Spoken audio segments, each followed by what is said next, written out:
ওনা বলে নারায়ে রেসালা ইয়া রাসূলুল্লাহ, পাইছো কোত্থেকে এই সমস্ত ফালতু জিনিস? কোন নবীর নামে স্লোগান হবে না, এক আল্লাহর নামে স্লোগান হবে। চিৎকার করে বলেন আল্লাহু আকবার। আন্তর্জাতিক মিথ্যাবাদী, রকেট মৌলবী,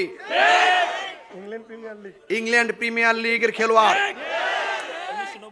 1990 অক্সফোর্ডের শিক্ষক, আন্তর্জাতিক মিথ্যাবাদী। কথা কান ঠিক কিনা?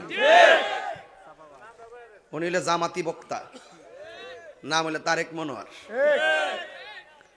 উনি স্টেজে ওঠার সময় স্লোগান দেয়, শুভ্র দেশবাসী, তারেক মনোয়ার সাহেব আসতেছেন, আপনারা বসুন, আজকের প্রধান মুফাসসির। এইটা ফালতু স্লোগান না। ওনার নিজের স্লোগান যখন দেওয়ার আগে এটা ফালতু হয় না। উনি গতকাল বলতেছে নবীজির স্লোগান নারে রিসালাত ইয়া রাসূলুল্লাহ, এই স্লোগানটা নাকি ফালতু স্লোগান। এটা আমাদের কালিমার স্লোগান, এটা আমাদের ইমানি স্লোগান। নারে রিসালাত ইয়া রাসূলুল্লাহ বলা এটা শুধুমাত্র স্লোগান না, এটা ইমানি স্লোগান, এটা ফালতু স্লোগান নয়। ঠিক কিনা বলেন? ওই নবী পাক সাল্লাল্লাহু আলাইহি ওয়াসাল্লাম যখন তিনি হিজরত করে গিয়েছেন, সবাই বলছে ইয়া মুহাম্মাদা, ইয়া মুহাম্মাদা। নবীজিকে ইয়া মুহাম্মদ বলে ডাক দিয়েছেন, সালাম দিয়েছেন, জোরে কন্না সুবহানাল্লাহ কন্না। সাহাবায়ে কেরামের সামনে রাসূল সাল্লাল্লাহু আলাইহি ওয়াসাল্লামকে বলতেন ইয়া রাসূলুল্লাহ, আপনি কেমন আছেন? রাসূল পাক সাল্লাল্লাহু আলাইহি ওয়াসাল্লামকে ইয়া রাসূলুল্লাহ বলতেন। তো আমি অত্যন্ত ব্যথিত হয়েছি একজন মুসলমান হয়ে নবী পাক সাল্লাল্লাহু আলাইহি ওয়াসাল্লামের স্লোগানকে ফালতু স্লোগান বলা, এটা কত বড় জঘন্য অপরাধ। এই জন্য আমি বলি যে তাদের কাছে ইসলাম নিরাপদ নয়। এই জন্য আমরা জামাত ইসলামের সাথে আমাদের রাজনৈতিক কোনো দ্বন্দ্ব নাই। আমরা রাজনৈতিক দ্বন্দ্ব বাংলাদেশের কোন রাজনৈতিক দলের সাথে করি নাই। ওনারা ওনাদের রাষ্ট্র কেউ আগে চালাইছে, কেউ এরপরে চালাইছে, কেউ আবার আসবে, এটা নিয়ে আমাদের কোনো ইন্টারেস্ট নাই। আল্লাহ যাকে লিখে রাখছে সে আসবে, আল্লাহ যার নসিবে লেখা নাই সে শেষ হয়ে যাবে। এই ক্ষমতা দেয় আল্লাহ, নেয় আল্লাহ, এটার উপরে আমরা কলম ধরি না। পারলে তুমিও আসো, অসুবিধা নাই। জামাত ইসলামের সাথে আমাদের কোনো রাজনৈতিক দ্বন্দ্ব নাই, তাদের সাথে আমাদের দ্বন্দ্ব আকীদার দ্বন্দ্ব। কথা বলেন ঠিক কিনা? যদি আকীদার দ্বন্দ্ব সমাধান করে আমরা তাদের সাথে থাকবো ইনশাআল্লাহ। কথা বলেন ঠিক না বেঠিক? আমাদের কাছে রাজনীতির চেয়ার বড় সম্পদ নয়, আমাদের কাছে ঈমান আকীদা সবচেয়ে বড় সম্পদ। ওরা মনে করে আমরা তাদের বিরোধী, প্রশ্নই আসে না, প্রশ্নই আসে না।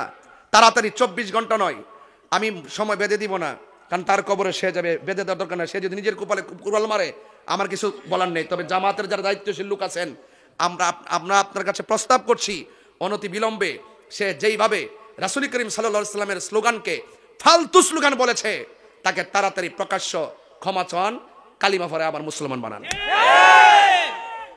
কথা বলেন ঠিক কিনা?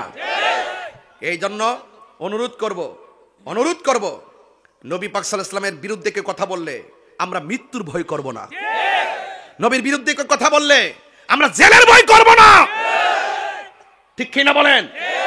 আমরা হাসি মুখে মরতে প্রস্তুত আছি। এই জন্য আজকে আয়াতটা তুলছি। আল্লাহ বলছেন আমানু আমিনু, সুবহানাল্লাহ গনে গেলে ওয়াজ বুঝেন না? ওয়াজ বুঝেন না?